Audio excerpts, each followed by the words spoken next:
Welcome to Eklavya Study Point and I am Sachin. And आज की इस वीडियो में हम सभी क्लास 12th की इंग्लिश से जो आपकी पोएम है माय मदर एट 66, इसके extract based questions, short answer type questions, long question, हर तरीके के क्वेश्चंस आपको करवाने वाला हूं जो आपके बोर्ड एग्जाम्स में काफ़ी हेल्पफुल होंगे। And if you want to ask any question or if you have any doubt, you can message me on Instagram. My username is in front of your screens. And अगर आप हमारे Telegram channel को join करना चाहते हैं तो class 12 ESP new group search मारकर आप हमारे टेलीग्राम चैनल को भी ज्वाइन कर सकते हैं। सबसे पहले मैं आपको एक्सट्रैक्ट बेस्ड क्वेश्चंस करवाऊंगा, फिर मैं आपको शॉर्ट क्वेश्चंस करवाऊंगा एंड देन आपको लॉन्ग क्वेश्चन भी बताऊंगा। सबसे पहले आपके सामने जो पोएम की लाइंस लिखी हुई हैं, आप इनको जब पढ़ोगे यहां से ही आपसे क्वेश्चन पूछे जाएंगे।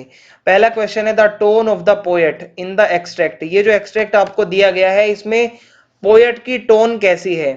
इसमें सॉरी जो पोएट की जो टोन है वो डिजेक्शन वाली है, यानी कि काफी ज्यादा डिप्रेस्ड है और काफी ज्यादा स्ट्रेस में है। Which option has the underlined phrase that applies the poetic device used for action like that of a corpse? यहाँ पे मतलब एशन like that of a corps, ये जैसे एक तरीके से कंपेयर किया गया है, वैसे ही यहाँ पे ऑप्शन बी में भी कंपेयर किया गया है कि I am sure that he is very nervous, he is standing as stiff as board on the stage. यहाँ पे कहीं ना कहीं बताया गया कि भाई इस तरीके से कंपेयर किया गया है, यही इसका आंसर होगा। फिर है based on the extract choose the correct option with reference to the two statements. पहली स्टेटमेंट है the poet was already dejected at leaving home and the thought of her mother's age. सही बात है, ठीक है। और the poet looks out to deviate her thought but in unsuccessful in it, successful in it. भाई सही बात है, वो पहले से ही परेशान थी कमला दास, उनको लग रहा था कि भाई मेरी मम्मी की एज ज्यादा हो रही है और वो कोशिश करती हैं ध्यान भटकाने का, लेकिन ऐसा हो नहीं पाता। ए सही हो जाएगा, स्टेटमेंट 1 और 2 दोनों सही यहाँ पे बताई गई हैं। The phrase trees sprinting the merry children spelling indicate. ये ट्रीज स्प्रिंटिंग और मैरी चिल्ड्रन स्पेलिंग का मतलब है कि एक तो ये यूथ को दिखाता है और एनर्जी को दिखाता है और साथ ही साथ जॉय को दिखाता है। ये तीन चीजें ये इन लाइनों में बताई गई हैं, ठीक है। आगे बढ़ते हैं। Why does the poet decide to put that thought away. जो सोच उसके मन में बार बार चल रही थी, जो बातें चल रही थी कि भाई कैसे मेरी मम्मी ये ज्यादा हो रही है, इनकी डेथ हो जाएगी, ये है वो है। ये इसीलिए उन्होंने ये सोचा कि अब मैं ऐसा नहीं सोचूंगी, क्योंकि ये काफी ज्यादा रेग्रेट और सौरों से भर रहे थे ये सारे विचार पोएट को। आगे चलते हैं, एक नया एक्सट्रैक्ट यहाँ पे लिखा हुआ है।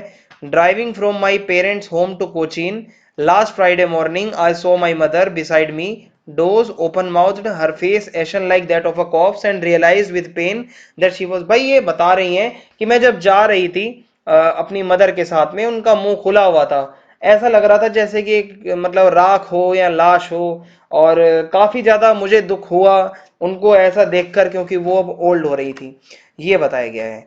Choose the option that best applies to given extract. ये क्या एक कन्वर्सेशन है, आर्ग्यूमेंट है, या पीस ऑफ एडवाइस है, स्ट्रेटजी है, या रिकलेक्शन है, या अ सजेशन है। ये जो पूरा पोएम के अंदर जो एक्सट्रैक्ट दिया गया है ये एक रिकलेक्शन है, एक याद है, ठीक है, जो मतलब यहाँ पे बताई जा रही है। Choose the option that displays the same literary device as in the given lines of the her face ashen like that of a corpse.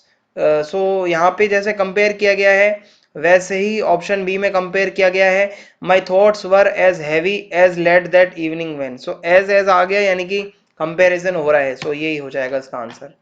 Choose the book title that perfectly describes the condition of the poet's mother. इसके अंदर आपको ये बताना है, title 1 है you are only old once, या फिर the gift of years, somewhere towards the end, the book you wish your parents had read. आपको ये टाइटल बताना है कि जो पोएट की मदर से कंडीशन से मिलता जुलता है।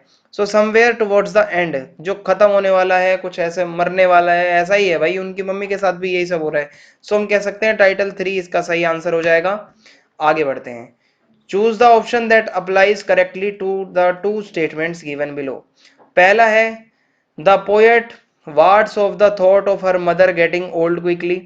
Reason the poet didn't want to confront the inevitability of the fate that was to dawn upon her mother. इसका आंसर आप मुझे कमेंट बॉक्स में बताएंगे कि क्या हो सकता है। क्या असर्शन रीजन दोनों सही हैं, या क्या है, इन चार ऑप्शंस में से क्या होना चाहिए, आप कमेंट करके बताइए। अगला एक्सट्रैक्ट है, and looked out at young trees sprinting, the merry children spilling out of their homes. But after the airport security check, standing a few yards away, I looked again at her wan, pale as a late winter's moon and felt that old familiar ache. So यहाँ पे जब वो बाहर देख रही होती हैं गाड़ी से, और पेड़ ऐसे, मतलब जब आप चलती गाड़ी से पेड़ देखोगे तो वो लगेंगे पेड़ भी भाग रहे हैं आपके साथ साथ। और फाइनली वो सिक्योरिटी चेक पर पहुंच जाती हैं एयरपोर्ट के। सो वो लास्ट टाइम अपनी मदर को देखती हैं, उनका फेस ऐसे लग रहा होता है जैसे कि लेट विंटर का मून हो, और जो पुराना एक फेमिलियर एक है, जो उनको दर्द है कि मेरी मम्मी से मैं अलग हो जाऊंगी, वो सताने लगता है। What is the most likely reason the the poet capitalized young trees? So young trees क्या करते हैं कि भाई यहाँ पे this was to enhance the contrast, contrast को बढ़ाने के लिए यहाँ पे ये बताया गया है। Choose the option that appropriately describes the relationship between the two statements given below. Statement 1, the poet knows her mother has aged. ठीक है, पोएट को पता है कि उनकी मम्मी की एज हो गई है। Statement 2, the poet feels the pain of separation. ये दो चीजें हैं, सो भाई ऑप्शन बी सही हो जाएगा इसका, कि ये इसका कॉज है और ये इफेक्ट है। आगे बढ़ते हैं। Choose the option that completes the sentence given below. So sentence को कौन कंप्लीट कर सकता है? Just as the brightness of the late winters moon is veiled behind the haze and mist, similarly age has fogged mothers youthful appearance. Yes, जैसे late winter का moon धुंधला हो जाता है, ठीक है, वैसे ही मदर की एज बढ़ती जा रही है, सो उनका भी यूथफुल अपीयरेंस धीरे धीरे धुंधला होता जा रहा है। चूज द करेक्ट ऑप्शन, ठीक है, choose the correct option out of the one given below. Simile, the merry children spilling, metaphor, old familiar ache. Metaphor, pale as a late winter's moon, imaginary, young trees sprinting. Imagery, all I did was smile, personification, the merry children spilling, no, no, no. Young trees sprinting, yes, personification हो रहा है। पेल as late winters moon, ये भी सही है। देखो personification में होता क्या है, नेचर को जब हम इंसानी एक्टिविटीज से जोड़ देते हैं, जैसे स्प्रिंटिंग, भागना, पेड़ थोड़ी ना असली में भागते हैं, इंसान भागते हैं। और सिमिली में हम कंपैरिजन करते हैं, तो पीला फेस हो गया था जैसे कि लेट विंटर का मून होता है, कंपैरिजन हो रहा है। सो आप बता सकते हैं कि इसका ऑप्शन डी सही हो जाएगा, सिंपल। नेक्स्ट एक्सट्रैक्ट है, and felt that old familiar ache, my childhood fear, but all I said was see you soon Amma, all I did was smile and smile and smile. So what was the poets familiar ache, क्या एक उसको दर्द था poet को बचपन से? So loss, separation, अपनी माँ से अलग होने का ही एक दर्द था, यही इसका डी सही आंसर हो जाएगा। फिर उसके बाद अगला जो क्वेश्चन है वो हमारा ये है, which poetic device is use in the line familiar ache my childhood fears. क्या आप बता सकते हो इन चार में से कौन सा पोएटिक डिवाइस है? उसका नाम लिखिए आप कमेंट बॉक्स में, मैं देखना चाहता हूँ। From this extract, it can be inferred that the poet wanted to say many things but didn't. The poet accepted her mother's aging. The poet pretended to be okay but wasn't. The poet was reluctant to leave but left anyway. सी सही हो जाएगा। एक तो poet बहुत कुछ कहना चाहती हैं, वो कुछ कह नहीं पा रही, और प्रिटेंड कर रही हैं कि सब ठीक है, लेकिन सब कुछ ठीक नहीं है। सो ऑप्शन सी सही हो जाएगा। Driving from my parents home to Cochin last Friday morning, ये पूरी पोएम की लाइन लिखी हुई है सारी की सारी। अब इससे रिलेटेड जो क्वेश्चंस है वो देख लेते हैं।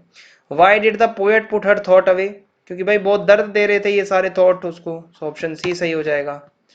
The poet looked out of the window of the vehicle, क्यों विंडो से बाहर देखती है poet? Avoid thinking about her mother, think about her family, sorry father, remember her own childhood, focus on the driving of the vehicle. So अपनी mother से जो वो देख देख के परेशान हो रही थी, वो अवॉइड करने के लिए ही उन्होंने विंडो से बाहर देखा, ऑप्शन ए सही हो जाएगा। Why did the poet use the image of Mary children, क्यों यहाँ पे बच्चों का ये यूज किया गया है? So to contrast with the idea of an aged person, ठीक है, यहाँ पे इसीलिए किया गया कि भाई कंट्रास्ट हो सके कि कैसे एक बच्चे जवानी के लिए कैसे एक वो प्रतीक है एनर्जी का, यूथफुलनेस का, जॉयफुलनेस का, इसलिए। फिर एक और यहाँ पे एक्सट्रैक्ट दिया हुआ है, देखते हैं इसमें क्या है। The poet uses colour to highlight the dullness of her mother's face, dullness दिखाने के लिए कलर का यूज किया गया है जो इसमें बताया गया है। The line in the extract are written without a full stop. देखो फुल स्टॉप नहीं है, इसका मतलब है कंटिन्यूएशन ऑफ वन थॉट, एक ही थॉट चल रहा है बार बार दिमाग में, यही इसका मतलब है। ऑप्शन सी सही हो जाएगा। फिर है select the correct option to fill in the blank. Fill in the blank है from the very beginning the poet has presented that death and loss are an inevitable part of life. So ये ही इसका answer है कि भाई मरना, जीना, खोना ये एक इनएविटेबल पार्ट है हमारी लाइफ का। The poet compares her mother's face to that of a corpse. Why do you think she has done सो?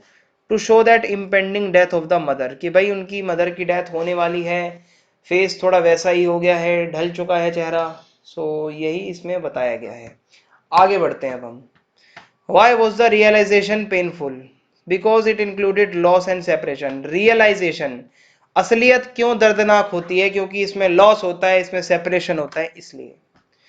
अब शॉर्ट क्वेश्चंस की तरफ आ जाते हैं, एक्सट्रैक्ट वाले हो चुके हैं हमारे। What is the kind of pain and ache that the poet feels?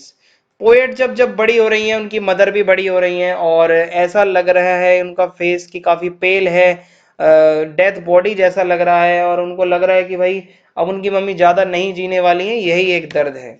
दूसरा है in the last line of the poem my mother at 66, Y does the poet use the word smile repeatedly? क्यों बार बार वो smile कर रही हैं? ताकि अपने pen को छुपा सकें, हाइड कर सकें। वो अपनी मदर को रियश्योर करना चाहती हैं स्माइल करके कि वो ठीक है, बट सब कुछ ठीक नहीं था। थर्ड है what was Kamala Das childhood fear? Kamala Das का बचपन का फियर क्या था? कि अपनी मदर से सेपरेट होना, लॉस, कि उनकी मदर मर जाएंगी। सो यही एक सबसे बड़ा डर था बचपन से ही। Why has Kamala Das compared her mother to a late winters moon? Late winter के मून से क्यों कंपेयर किया गया है? क्योंकि जो उनका फेस है वो, अगर आप यहाँ पे देखोगे का जो मून होता है लेट विंटर का, काफी लाइफलेसनेस होती है उसमें, बहुत पीला पीला सा होता है, बहुत अजीब सा ही दिखता है, मतलब उसकी सारी ब्यूटी खत्म हो जाती है। कुछ ऐसा ही पोएट की मदर के साथ हो रहा है कि वो काफी वॉन एंड पेल दिख रही हैं, पीला पीला फेस दिख रहा है, रंगत सारी चेहरे की उड़ी हुई है, और वो अपने लाइफ के कुछ आखिरी फेजेस को जी रही हैं। फिफ्थ है how does the poet feel when she looks at her mother during her drive to the airport? So the poet mother is 66 years old, 66 year की हैं। Poet so dozing with her mouth open, उबासी लेते हुए वो देखती हैं कि भाई वो मुंह खोल रही हैं। सो काफी ओल्ड एज के साइंस दिख रहे हैं, और मतलब काफी ज्यादा उनका फेस पीला पड़ा हुआ है, फेड हो चुका है राख की तरह, और एक इमेज है भाई डेथ की, मतलब बहुत ही ज्यादा एजिंग मतलब हो चुकी है भाई उनके साथ। सो यही सब सोचते सोचते वो ड्राइव कर रहे हैं। Why are the young trees described as sprinting? So because the poet is traveling in a car, और कार से जब आप चलते हो सो साइड के जो ट्रीज हैं वो भी आपको चलते चलते भागते हुए दिखाई देते हैं। दैट्स वाई यहाँ पे इनका पर्सोनिफिकेशन कर दिया गया है। Bring out the significance of the smile of the poet as she bade farewell to her mother. Smile की क्या वैल्यू है?